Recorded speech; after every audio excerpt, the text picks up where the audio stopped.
I roast one of my friends. You know Pastor Obed Nyang'ate.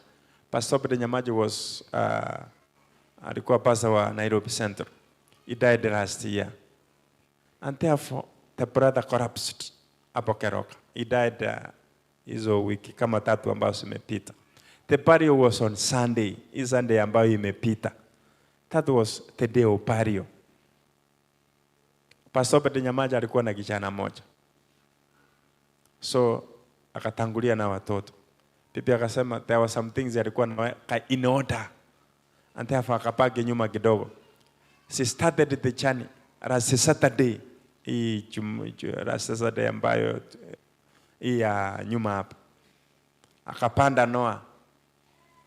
Hiyo Noah ambayo umeona imeua watu wote. Killed a lot of people. Hapo Nairengangare. That young woman. Watoto ni wadogo. Kichana amepaki. How do you begin life?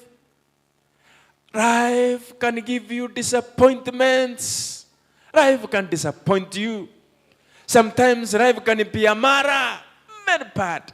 Maisha inaweza badilika. Unafutwa kazi. Hakuna ajira. Economy ndio hiyo mbaya. Tegemeo lako linakwenda. Mambo ya pesa nayo imemaliza wanaume. You want to be rich overnight. Unataka kuwa tajiri yani in one day. Unataka kuwa tajiri haraka haraka. Imemaliza wanaume. Hata kwa kanisa yetu. Listen, ndio mmesikia mambo ya crypto coin, currency and whatever. Imemaliza wanaume. Get the point. Take a step forward. Arir man. Piarir man. Act like men is the topic. Act like men. Piarir man. Na fungu ndio lile ambalo tulilisoma from the book of 1 Corinthians chapter 16 verse 13 to 14 ambalo liko na maneno matano. Kwa Kiingereza inasema be watchful. Be watchful. Jambo la pili, stand firm. Stand firm. Stand firm in faith. Jambo la tatu,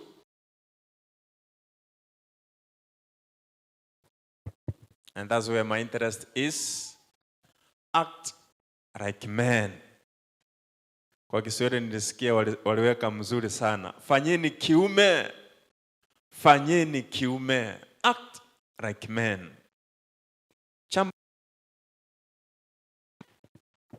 Jambo la nne linasema ya kwamba be strong. Jambo la nne nimesema ya kwamba be strong. Alafu la mwisho inasema ya kwamba let all you do be done in love. Kwa upendo. Kwa hivyo jambo la tano ni upendo. Ukiangalia maana ama definition ya a man, being a man, kuna mwandishi mmoja anasema ya kwamba a man is an adult male human being. Ni mtu ambaye ni wa kiume mwanadamu. Mwingine anasema as the definition of a man ya kwamba you are no longer a boy. You are no longer a boy. Ile miaka yetu tukitairiwa tulikuwa tunaambiwa as from now henceforth you are no longer a boy. Sasa wewe sio kijana tena. Kwa hivyo mambo ya kukimbia kwa bedroom ya mami kuanzia leo unawacha. You are no longer a boy. Mwingine anasema under the colloquial usage ni ya kwamba akikwambia hey man, wewe mwanaume, anasema ya kwamba show yourself strong.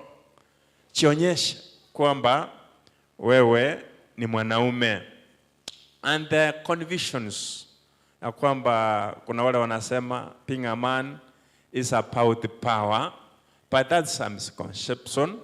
Mwingine anasema ya kwamba is about the dominance. No, Mwingine anasema being a man is when you have money, wakati uko na pesa. Hapana.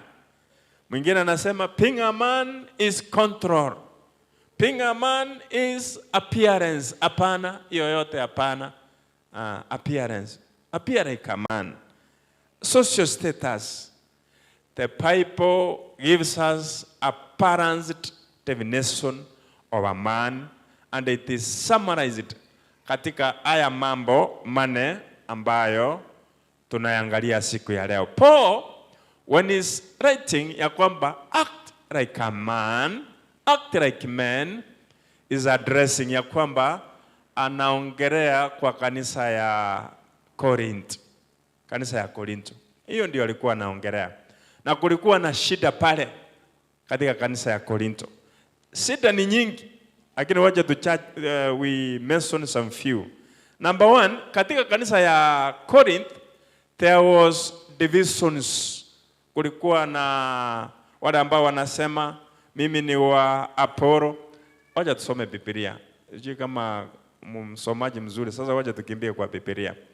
1 Corinthians chapter 1:12.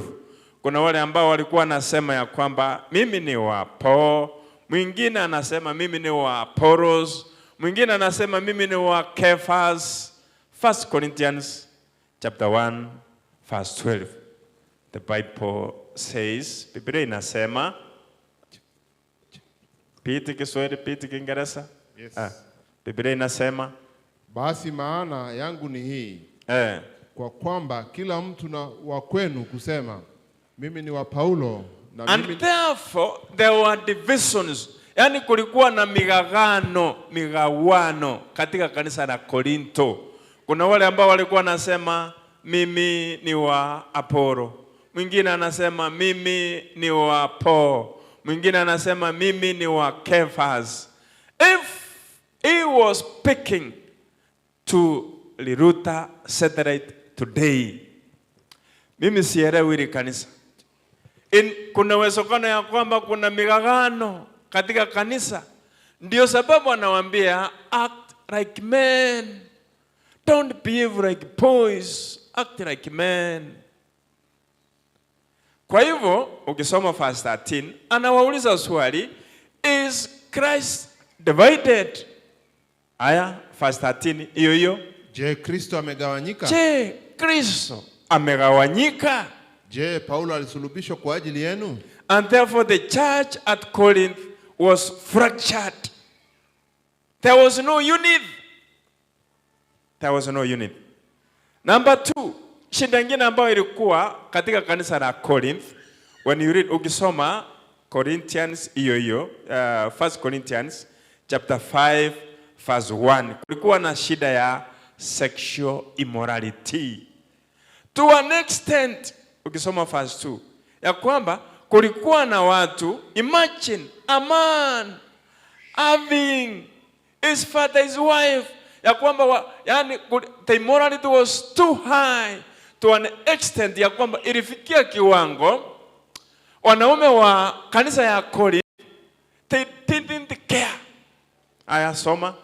Hayo ni mambo ya Biblia. Nanyi mwajivuna wala mkusikitika, ili kwamba uondolewe miongoni mwenu huyu aliyetenda jambo hilo.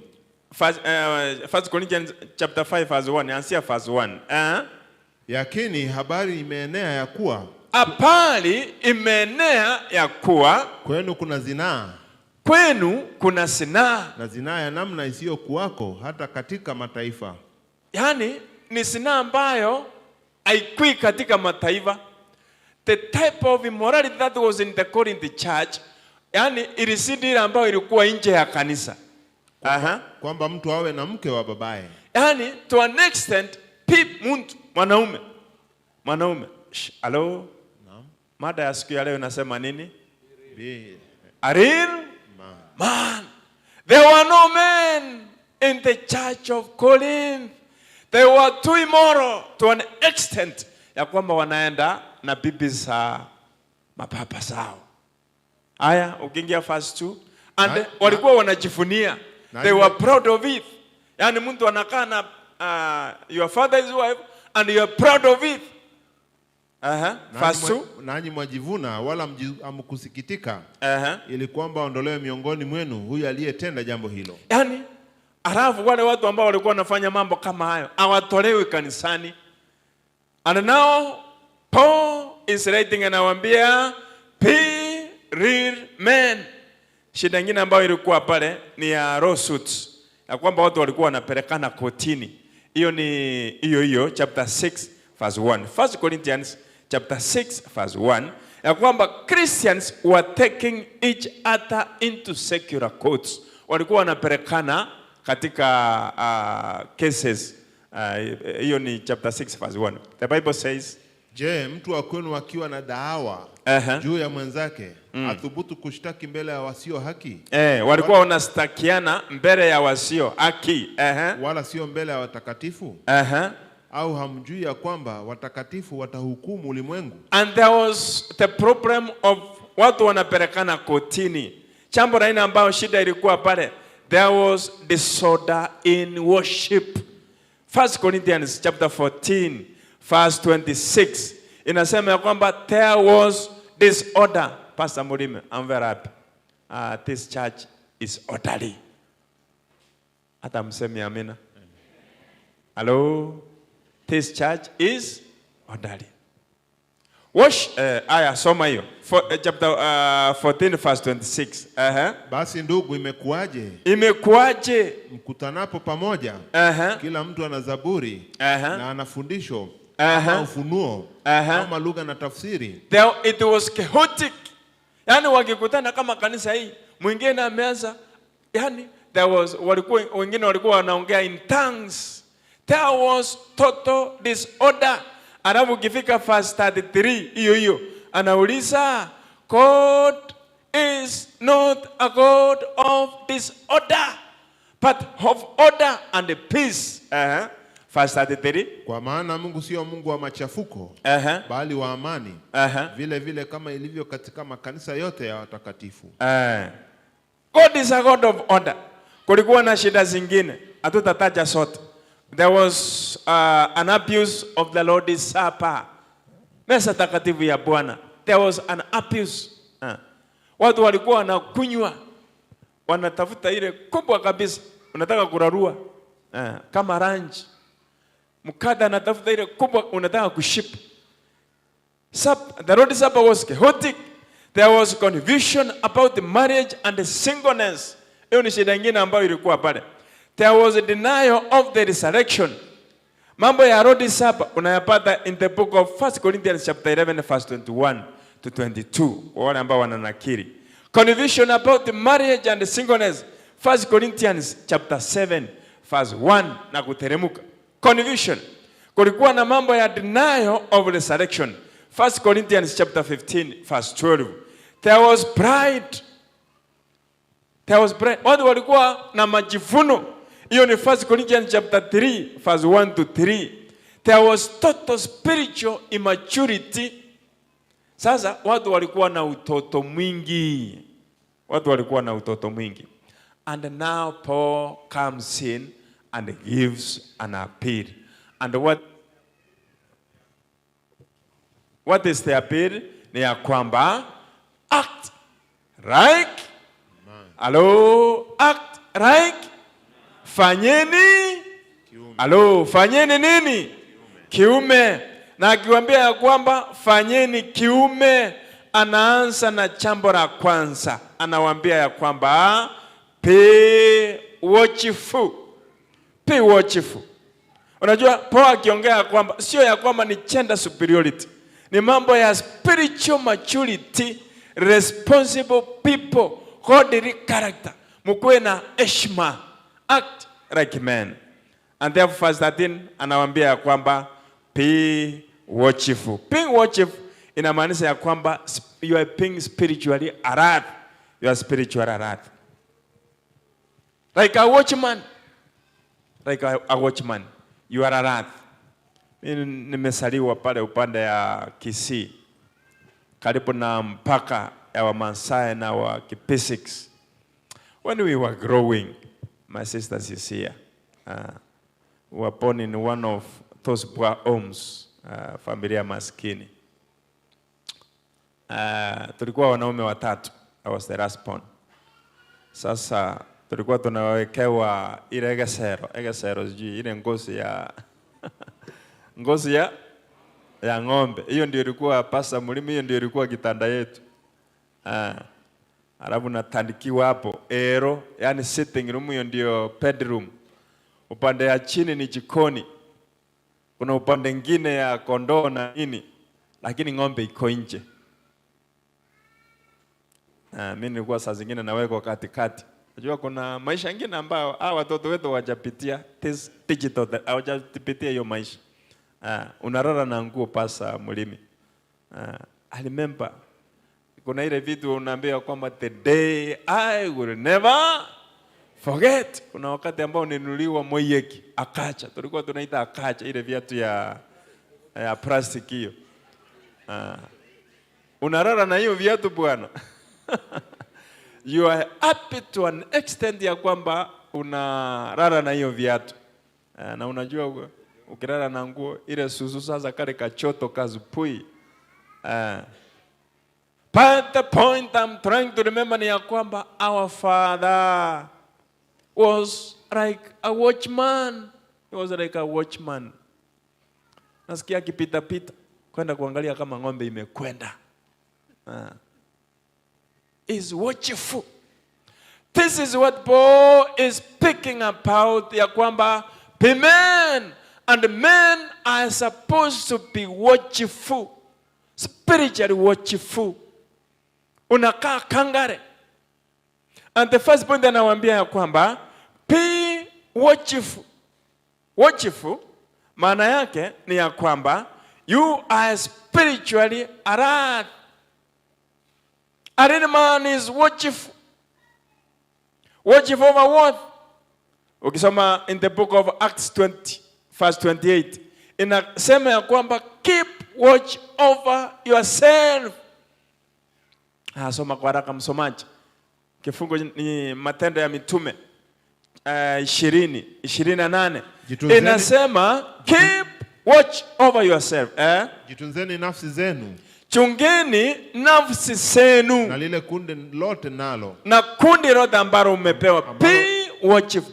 Anaanza akisema ya kwamba be watchful over yourself. A real man is the one who is being watchful. Take care of yourself. Chichungeni. Kuna mwandishi mmoja anasema ya kwamba hebu nisikize. Hebu niangalie. A real man is watchful over 3 W's. Hebu sikia. A real man, mwanaume kamili, ni yule ambaye anachunga W3. W ya kwanza na iko katika Biblia. A real man be watchful over wine. Pombe. Wine. W ya kwanza. Pombe. Na hii vitu 3 ndio inamaliza wanaume. Pombe inamaliza wanaume. Pombe. I'm speaking from the point of view of and by the way, ukisoma when you read in the Bible, in the book of Proverbs chapter 23:21, on the list ile vitu ambao inaleta umasikini ni pombe number 1. First, amasoma, hiyo sio maneno yangu. Proverbs chapter 23 verse 21. Inasema tabri number 1, wine, pombe, chunga. Ana mlevi na mlafi. Maana, hebu sikia, ni vitu 3 ambao inaleta umasikini. Number 1. Kwa maana mlevi na mlevi. Ukikunywa pombe utakuwa maskini. Number 2. Muravi. Kratoni, yani muravi. Leta tulivyo. Weka nyama choma nini hiyo yote. By the way, kukula sio mbaya. Hiyo pia Biblia inasema ya kwamba kukula sio mbaya. Lakini kuna ile ambayo tunaita uravi. Kukula sio mbaya if you read in the book of Ecclesiastes. Ukisoma Ecclesiastes chapter 2 verse 24. Inasema ya kwamba saa zingine furahiza ya kwamba kuleni. Lakini inasema uravi ni kitu ambayo inaleta umaskini. Alafu cha 3 ni utepetefu. Lakini sio ambayo nilikuwa nasema. And therefore a real man is watchful on the 3 W's. W number 1, hello, nimesema W number 1, Wine. Wine, pombe. Pombe. Pombe inaleta umaskini. And some of us, we come from families. Tunatoka katika familia. Unaona ndugu yako. Unaona vile pombe imeleta umaskini. Imeleta umaskini. W number 2. W number 2. Watch over women. Mambo ya wanawake inamaliza wanaume. Hebu niangalie. 3 W's. Number 1, wine. Number 2, women. Inamaliza wanaume. Na hiyo iko katika Biblia. Angalia, great kings were brought down by women. Hata katika in our century, you remember woman, kuna mwanamke ambaye alikuwa anaitwa Monica Lewinsky. Alileta president chini bwana. Take care of that W wine. Take that W women. And the W number 3, wealth. Mambo ya pesa. Mambo ya pesa nayo imemaliza wanaume. You want to be rich overnight. Unataka kuwa tajiri, yani in one day. In one day. Unataka kuwa tajiri haraka haraka. Imemaliza wanaume. Hata kwa kanisa yetu. Listen, ndio umesikia mambo ya crypto coin, currency and whatever. Imemaliza wanaume. 3 W's. W number 1? Hello. W number 2? Women. W number 3? Wealth. Wealth. And therefore Paul is saying, be watchful. Be watchful. In Acts 20:20 nasema, keep watch over yourself. Be watchful over your family. 1 Timothy chapter 5 verse 8. Timotheo wa kwanza 5 fungu la 8 inasema, take care of your family. Be watchful over your family. And if you don't take care of your family, Biblia inasema ya kwamba you have denied the faith and you are more worse than even the unbelievers. Ya kwamba usipochunga familia yako. Haya, hiyo sio maneno yangu. Msomaji, Biblia inasema Timotheo wa kwanza 5 fungu la 8 inasema take care of your family. Ni mtu yeyote asiyewatunza walio wake. Tunza walio wake. Be watchful over your family. Nyumba yake. Hasa ameikana imani. Amekana imani. Tena ni mbaya kuliko. Arabu anasema ya kwamba huyu ni mbaya kuliko wale ambao hawaja kuwa waaminifu. Yani Biblia inasema ya kwamba take care of your family. Take care of your wife. A real man is the one who takes care of the family. Anapenda familia yake. Linda watoto wako. By the way, do you know it is sin? Ni dhambi. Hakwamba watoto wanaenda shule bila kukunywa hata kauji. Do you know it is sin? Familia yako kulala njaa. Hello? Be a real man. Be a real man. Watch over your thoughts. Watch over your habits. Watch over your influences. Watch over your spiritual life. Be a real man. Be watchful. Point number 2. A real man stands firm in the faith. He stands firm in the faith. A real man is rooted in God's word. Ya kwamba umesimama imara katika neno la Mungu. When friends compromise, you will stand firm. Stand firm. Ya kwamba simama imara. When people compromise morals, stand firm. When your faith is being mocked, stand firm. Simama imara. A real man will stand firm. Point number 3. A real man acts courageously. Ya kwamba huyu ni mtu ambaye ni superful. It means brave. It means brave. When you read about the story of David and Goliath, trained soldiers, they ran away, walitoroka. Lakini mwanaume hapo, kijana mdogo, akasimama imara. By God's grace, he stood firm. He was not the biggest. He was not even trained. But he stood firm. He was brave. He was brave. Courage is not the absence of fear. Ya kwamba when you have courage, haimaanishi ya kwamba hakuna woga ndani yako.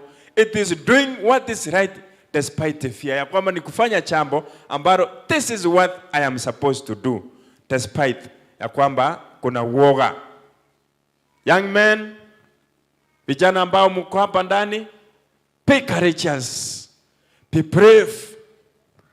Ukisoma katika mitandao, ukisoma epu angalia vijana wa siku hizi wanasema hata sitaki kuoa.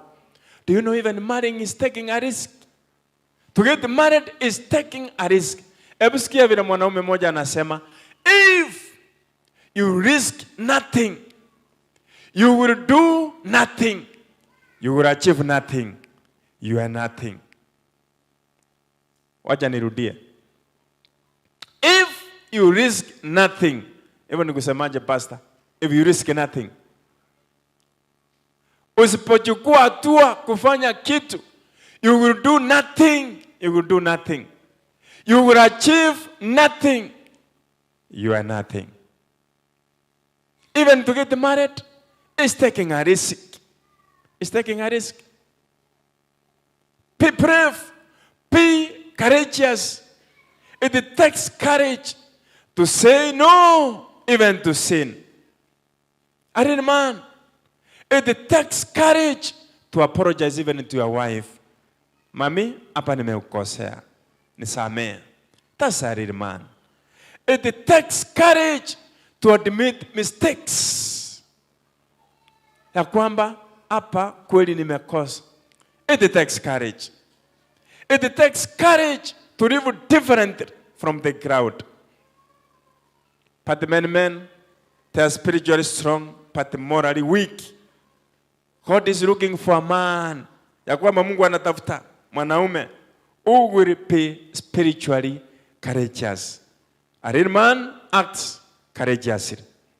Jambo la nne inasema ya kwamba a real man is strong, not strong in muscles, but strong in spirituality, resilient.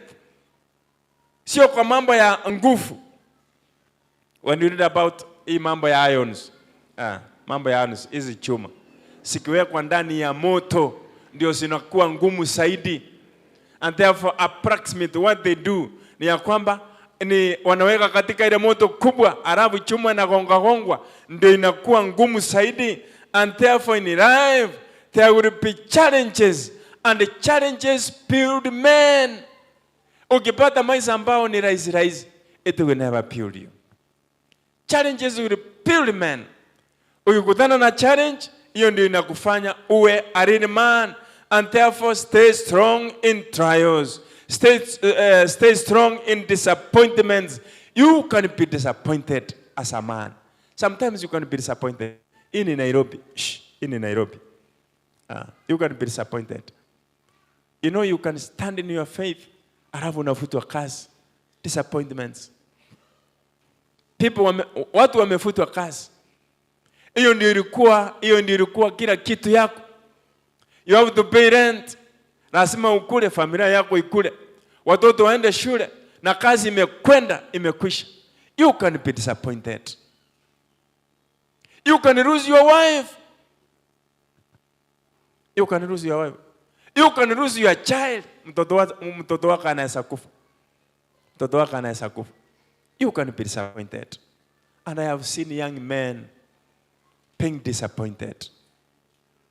Kuna vijana wadogo anafanya harusi, alafu kifo inakuja. By the way, nikitoka hapa leo jioni, I'm traveling to Kisii. I lost one of my friends. You know Pastor Obed Nyang'ate. Pastor Obed Nyang'ate was alikuwa pastor wa Nairobi Central. He died last year. And therefore the brother collapsed hapo Keroka. He died hizo wiki kama 3 ambazo zimepita. The burial was on Sunday. Hii Sunday ambayo imepita. That was the day of burial. Pastor Obed Nyang'ate alikuwa na kijana moja. So akatangulia na watoto. Bibi akasema there were some things alikuwa in order. And therefore akapaki nyuma kidogo. She started the journey last Saturday. Last Saturday ambayo hii ya nyuma hapa. akapanda Noa. Hiyo Noa ambao umeona imeua watu wote. Killed a lot of people. Hapo Nairengangare. That young woman, that young woman. Watoto ni wadogo. Kichana amepaki. How do you begin life? Life can give you disappointments. Life can disappoint you. Sometimes life can be a mara, very bad. Maisha inaweza badilika. Unafutwa kazi. Hakuna ajira. Economy ndio hiyo mbaya. Tegemeo lako linakwenda. Sasa hapa ndio Paul anasema, now be a real man. Be a real man. Be a real man. However, how difficult it is, life can disappoint you. Be a real man. Weak men quit. Kuna wale ambao wanasema I quit. Yani wanajiwachilia. And you are overtaken by pressure. Wengine wanasema sasa maisha, sioni maisha. They quit. But the real men endure. Umewekwa ndani ya moto, endure. Finally, ya mwisho ni ya kwamba a real man is driven by love. Hiyo ni verse 14. Aya tukimbie pale. Verse 14. Ile ambayo tulisoma verse 14.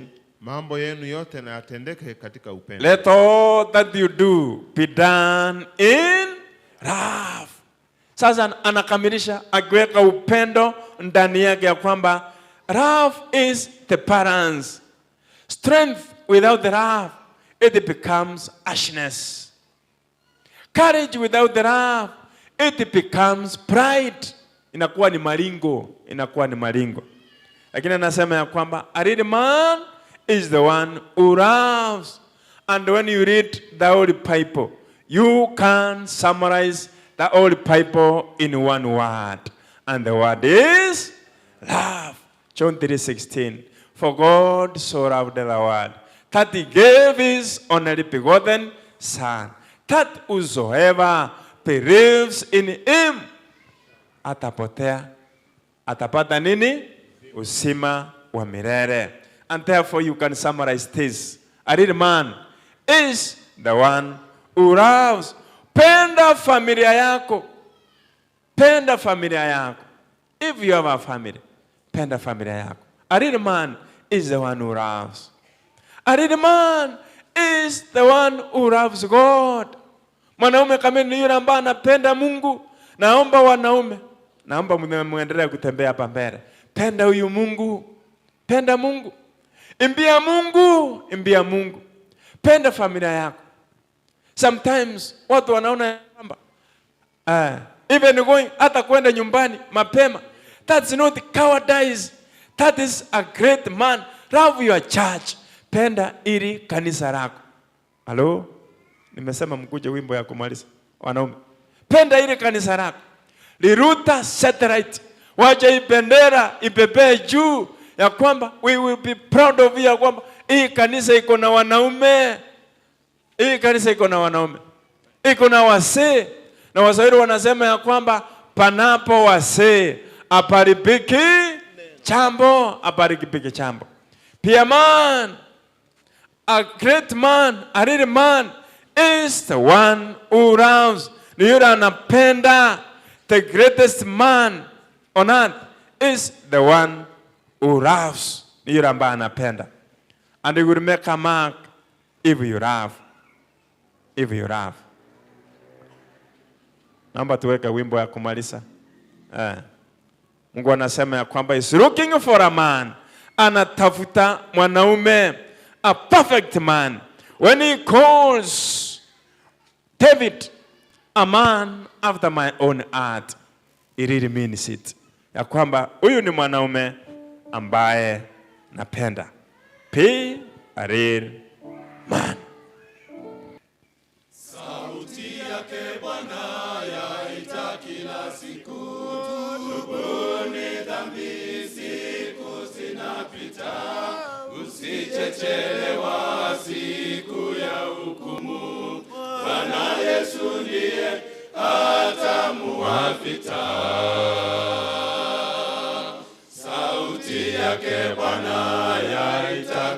kila siku. Tubuni dhambi, siku zinapita, usijechelewa siku ya hukumu. Bwana Yesu ndiye atamua vita.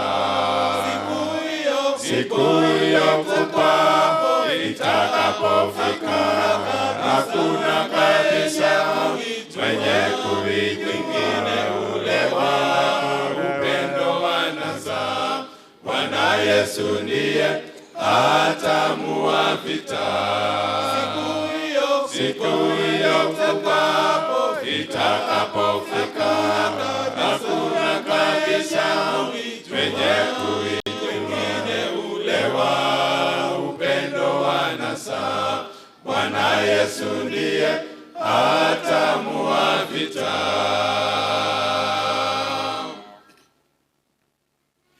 Wateule wa Bwana watafurahi sana, nyimbo za ushindi kumsifu Hosana, nyumbani mbinguni kwenye nchi ya raha. Ndugu yangu njoo, twende na Bwana Yesu.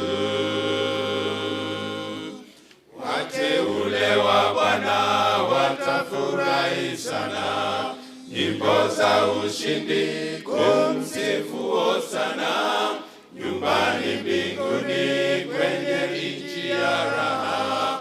Ndugu yangu njoo, twende na Bwana Yesu.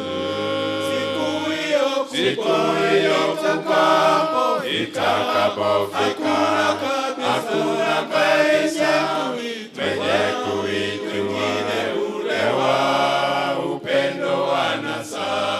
Bwana Yesu ndiye atamua vita. Siku hiyo kubwa itakapofika, hakuna kabisa mwenye kuishi mwingine ule wa upendo wanasa. Bwana Yesu ndiye atamua vita. Tusimame hivyo.